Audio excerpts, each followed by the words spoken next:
Ne vous êtes-vous jamais retrouvé confronté à une histoire qui vous force à remettre en question vos convictions les plus profondes et votre vision de la vie? Qui vous a vraiment fait réfléchir? Qui a, presque, allons jusque-là, changé votre vie? Vous êtes-vous jamais demandé quelle personne vous seriez devenu sans avoir croisé le chemin de cette histoire-là?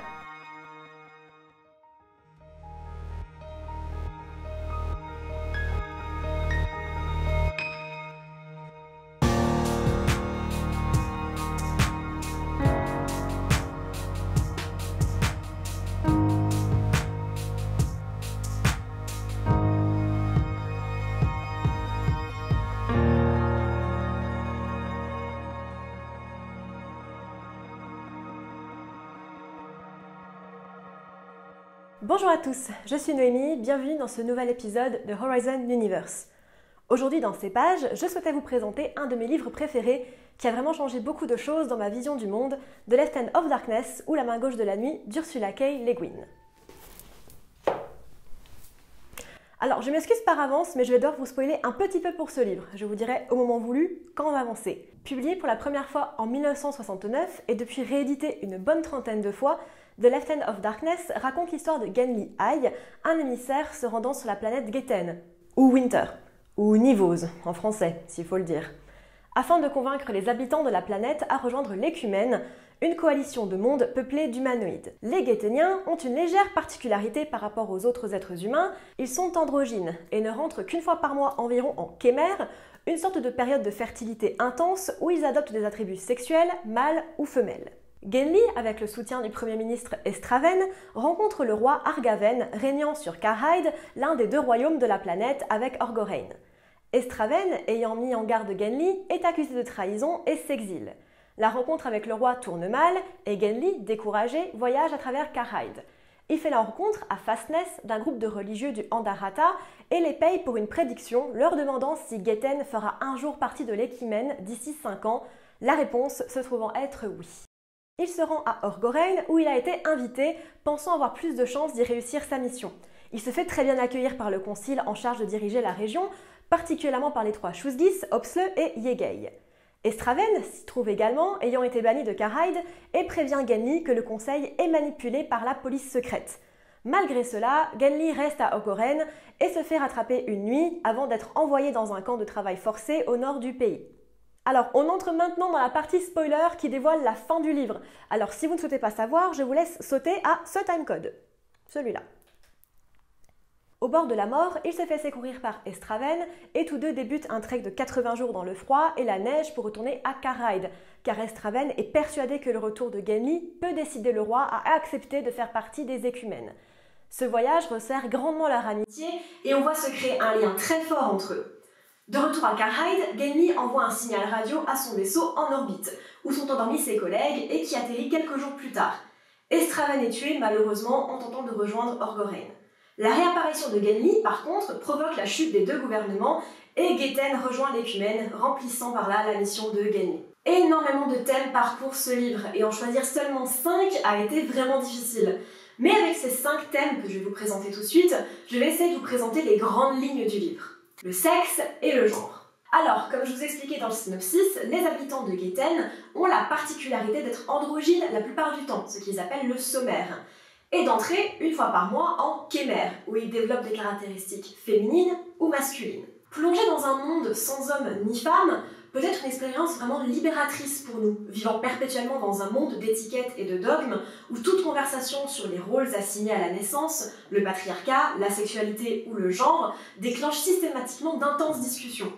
Le Guin, ici, renverse complètement ces codes d'une manière très osée mais aussi très assumée.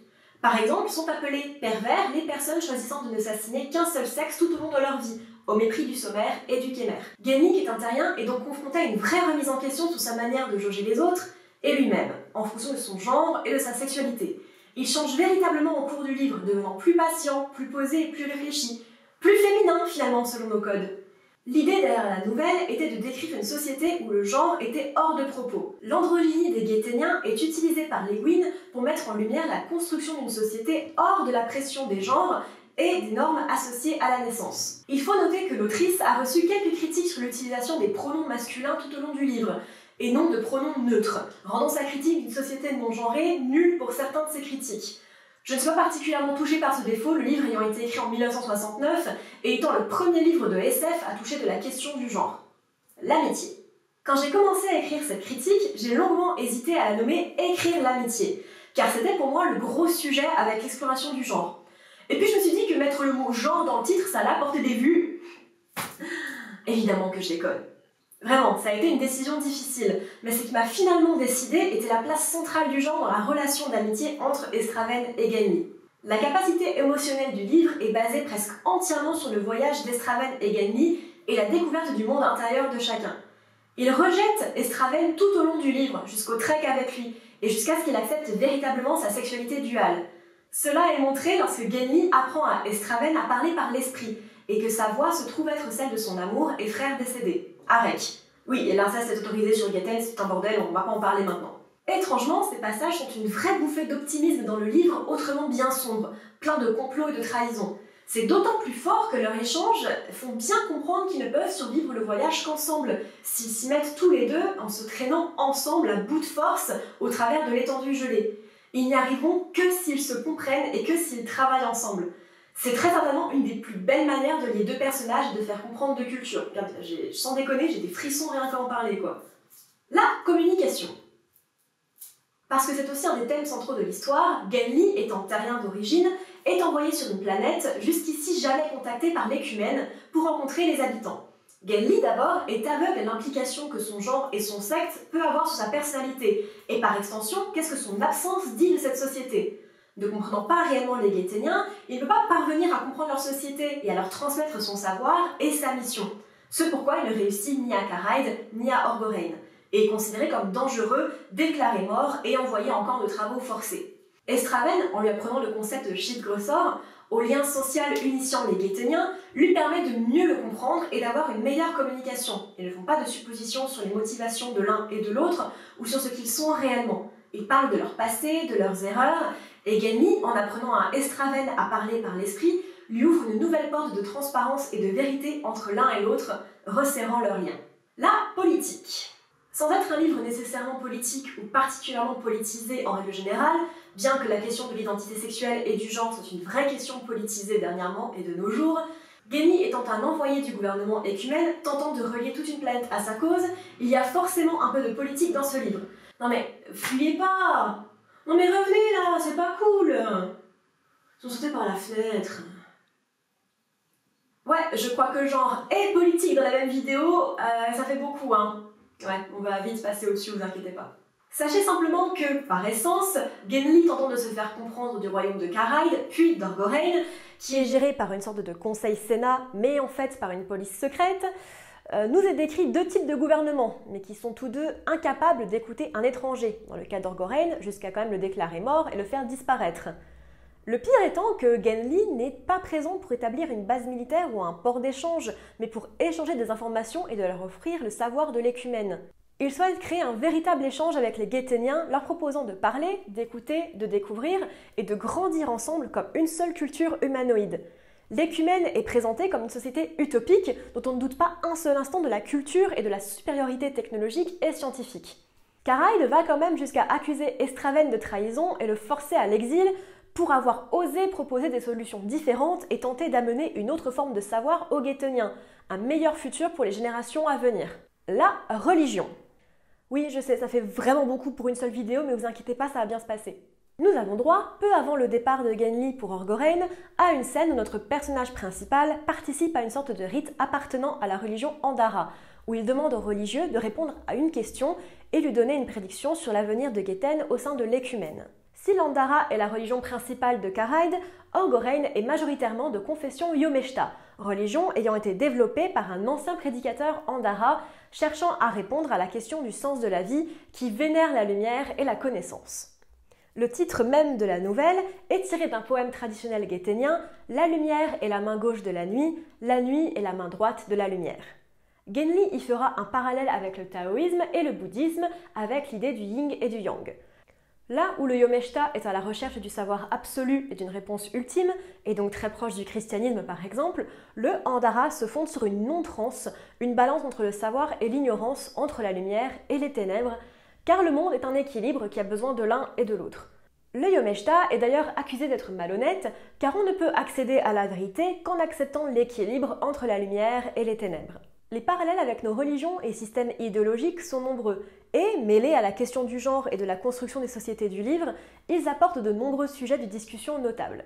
Les personnages. Ce qui fait vraiment la force de cette histoire, c'est bien sûr les personnages, Genli et Estraven en tête. Genli nous permet de découvrir Getten et ses habitants, de poser un œil neuf, interrogateur et curieux sur leurs us et coutumes, du Khmer à leur religion et tabous. Bien sûr, il est aussi celui qui nous conduit à nous poser des questions sur notre vision du monde, du genre et de la sexualité, et sur l'impact que ça a sur notre vision des autres. Il doit constamment remettre en question sa vision des comportements en féminin et masculin face à l'androgynie des habitants de Getten. Estraven, par contre, nous permet de comprendre une autre vision du monde et ce qu'une seule personne est capable de faire pour changer la vie de son peuple. Par ses actions, Estraven permet à Getten de se rallier pacifiquement à un ensemble de mondes humanoïdes et d'accéder à un savoir, à une culture qui ne leur était jamais accessible autrement. Il nous donne une vraie leçon d'humilité, son sacrifice et le travail de sa vie aidant à apporter le progrès sur Getten. L'exploration du genre. On en a déjà parlé, alors je ne reviendrai pas beaucoup plus dessus, mais l'exploration du genre dans ce livre est révolutionnaire pour l'époque, qui a sans doute beaucoup aidé de personnes ne se sentant pas représentées dans les codes hétéronormés de nos sociétés. Imaginez un monde sans honte lié à la sexualité ou au genre. Pas de discrimination faite aux femmes, pas de sexisme, pas de violence, pas de viol, pas d'agression sexuelle, pas de pression sociale pour répondre à un certain ensemble de fausses lois et codes en fonction de son sexe de naissance. Chaque parent est à la fois père et mère, et chaque personne peut porter un enfant. Ce livre nous pousse à imaginer le fossé qui nous séparerait d'une telle culture. Genli lui-même évoque ses difficultés à comprendre la dualité de ses personnages et à ne pas les forcer dans une de ces catégories qui n'est pas pertinente pour eux, mais qui est essentielle au fonctionnement de notre monde. En d'autres termes, Genli doit faire face à ses propres biais et à les dépasser, nous forçons donc à faire de même. Son impact. Il est difficile de parler de The Left Hand of Darkness sans parler de son impact sur le genre et le public en général. Déjà, il faut noter que le livre a reçu le prix Nebula en 1970, le prix Hugo, qui est un prix décerné par les lecteurs, la même année. Il a été aussi classé en 1975 par le magazine Locus comme le 3e meilleur roman de SF de tous les temps, après Dune de Frank Herbert et Childhood's End, Les enfants d'Icare d'Arthur C. Clarke, et est remonté 2e de ce classement en 1987, juste derrière Dune.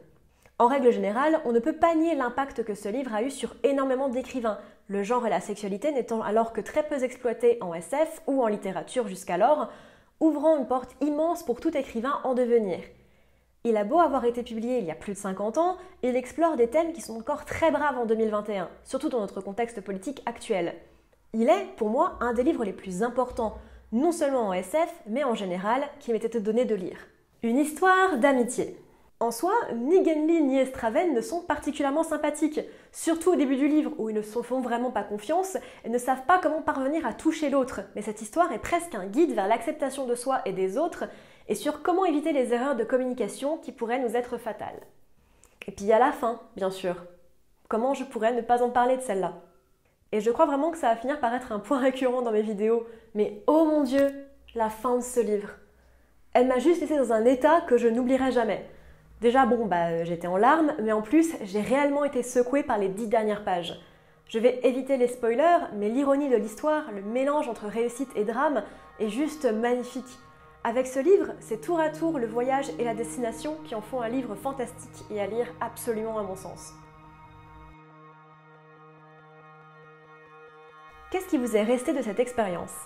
Qu'est-ce qui fait que vous y revenez, que ça sera toujours un point d'ancrage dans votre vie? Personnellement, et malgré l'ambiance générale assez sombre du livre, j'en suis partie avec un grand sentiment d'espoir et d'optimisme.